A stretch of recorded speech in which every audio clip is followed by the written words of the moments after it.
Welcome to our discussion of how will we say Kaddish. During this time of the coronavirus outbreak, many shuls have canceled their minyan, as we have here at the Anshe Sfar Bethlehem congregation. The question is, what about Kaddish? What about people who have to say Kaddish for a loved one, whether for Yurtzeit or for, God forbid, the Yud Beis Chodesh, the 11 months of the saying Kaddish after a parent has passed away? So firstly, we dedicate all of our videos, we'll be hopefully making many videos during this time, all of our learning videos, we dedicate the learning, L'zecher Nishmas, in memory of those whose Kaddish is being said during these 12 months. We dedicate it to Mary Cheskel HaKohen, Mary Cheskel ben Kalman HaKohen, to Melvin Katz. We dedicate to Chana Bas Rivka, and also Libby Bas Alter, and Avraham ben Baruch Bendit Halevi, for all these individuals, for Louise Morris, for Ted Roberts, and also for Talea. For all of them, we wish them that their neshama should have an aliyah, that their neshama should continue to rise to greater heights during this time. But what about Kaddish? What are we going to do? So Rabbi Mordechai Willig, one of our great teachers at Yeshiva University, Yeshivat Rabbi Yitzchak Elchanan, the yeshiva from which I am a graduate and musmach, he says, what is the idea of Kaddish? The idea of Kaddish is that at the end of days, as it says in Yechezkel, the end of chapter 38, Lamed Ches, there'll be a great war of the Gentiles against the Jews, the northern kingdom, Gog and Magog, against the Jewish people, against Israel. And then God will show that God is on our side. There'll be all sorts of miraculous ways in which the enemy will be defeated. And then, V'yitkadilti, v'yitkadishti, v'nodati le'nei goyim rabim. My name will be made gadol, big. V'yitkadishti will be made holy, special, and I'll be known to the eyes of all the Gentiles, from many Gentile nations, and they will know that I am God. In Kaddish, we simply say with words that which will happen one day with actions. We say it with words that may God's name be great, and when everyone in the congregation says, yes, may God's name be great, and in that sense, God's name is great because everyone in the congregation is saying, may God's name be great. But I will suggest, perhaps it's even a greater sanctification of God's name for everyone to know an essential, fundamental truth about Judaism. Judaism, one of our key principles is v'chai b'hem, that we v'lo shiyamus b'hem. We live these are the words that we live by and not die by. It's a pasuk in Parshas Acharei, and it says that v'chai b'hem, that these are the commandments that we have, and we should live by them. And the rabbis say not that we should die by them, and that we want to make sure that we live. Now you say, well, nobody's going to die from this virus. One out of 100 people would die. There's only one person. We say it's a very important principle in Siman Shin Chaf Tes in Shulchan Aruch, that what? That ein holchim achar rov b'pikuach nefesh. Generally, we follow the majority. We say, look, most people are not going to die. It's okay. No, when it comes to pikuach nefesh, we don't follow the majority. We say that even a safek pikuach nefesh, somebody gets injured on Shabbos, we take them to the hospital. We say, well, they probably won't die.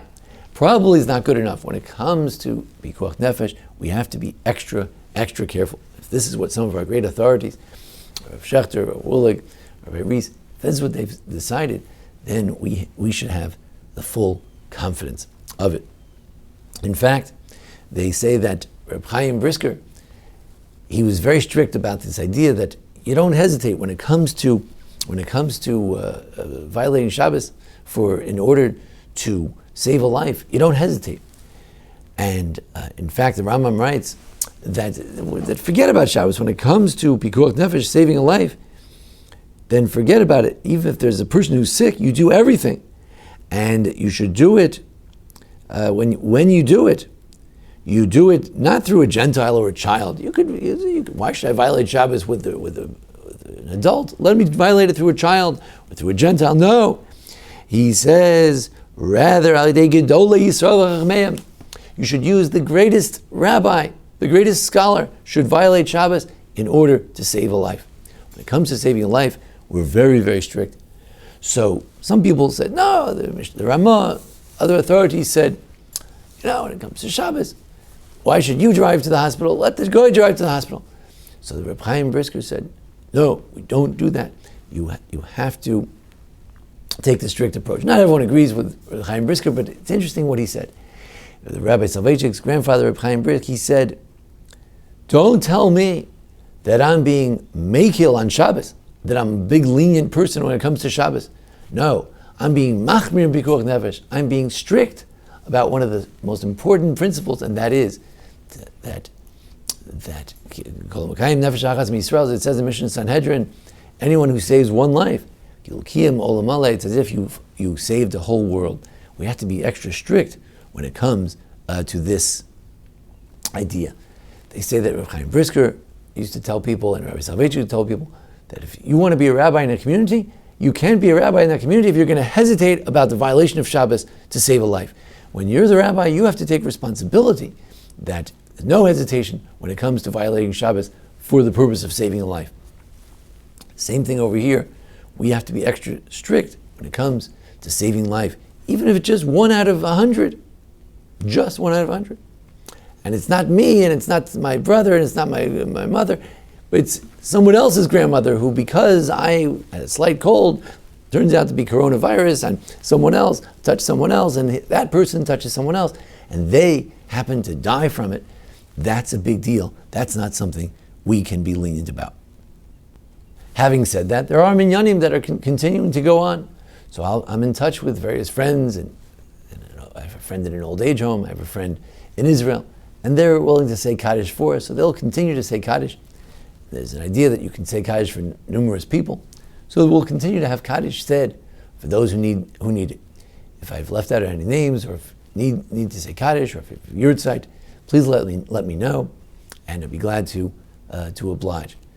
For people in our community, and you're in a different community, please contact your own local rabbi, and he's welcome to contact me if he needs any help about it. So, we should not be ashamed that somehow we've canceled shul, we've canceled minyan, we can't say Kaddish. We should feel that we're keeping the Jewish law. We're not going against Jewish law by not saying the Kaddish. We should feel like we are keeping Jewish law by adhering to the most important principle of Chai B'hem. The whole idea of the Torah is that God wants to help the Jewish people. He wants to help every human being.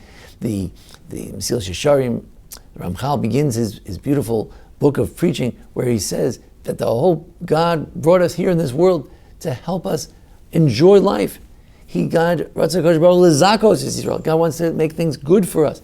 And therefore, God wants us to do that which will bring greater life. And therefore, by not saying Kaddish, we're doing the right thing. By not having a secret minyan in your basement, you're doing the right thing. And here I conclude with the words of Rav Hershel Schachter, one of the greatest rabbis of our time at the Yeshiva University. He says, the mitzvah to safeguard and preserve life overrides all mitzvahs of the Torah. It's not a midas chasidus, it's not a pietism, it's not being super frum, super religious, to ignore sakanash nefashos, the danger to your life. On the contrary, it's expressly and strictly forbidden to ignore the dangers of this time. In the words of the Balei Tosfos, in the words of the Rashi's grandchildren, Dama of Barosho, the blood is on their hands. Such an individual is culpable for any loss of life. Rahman al-Islam, God should save us from it. That ensues. And therefore, we should daven privately, min should not take place, and yeshiva should be closed. And in the merit of this mitzvah, says Rav Hershel Schachter, in attempting to preserve and protect life, and our tshuva, both communal and individual, which we need to do at this time, may HaKadosh Baruch Hu, may the Holy One, blessed be, send Yeshua, a salvation to us. Signed, Rav Hershel Schachter. And in no stronger words than that, we are simply small individuals who are following the guidance of the great doctors and great rabbis who have guided us in this way. And we should feel fully confident that neshamas of our loved ones will have an aliyah. They will have an aliyah because the greatest Kaddish is being said, the greatest sanctification of God's name that could be said is being said. And namely that people will know that the greatest religious authorities took the tremendous step of canceling minions and Torah readings and everything else which I personally, I've rarely ever missed a Torah reading in my life. And yet, they've canceled it because we're teaching this important principle that we as Jews are the champions. We are the absolute advocates. We are the fanatics when it comes to saving life, even if it's just one person out of 100. That's enough. This is Judaism, and this should make each one of us proud to be part of this people, part of a people who are given a living Torah by God, a Torah, a Torah that's given to us, so we should live by it and not, God forbid, die by it. Thank you for joining us here at the Anshe Sfard Beth Elameth congregation. Join us each week for a discussion of the Parsha and the holidays, and this week we'll try to have extra videos to keep us extra busy learning, repenting, davening at this time. Thank you.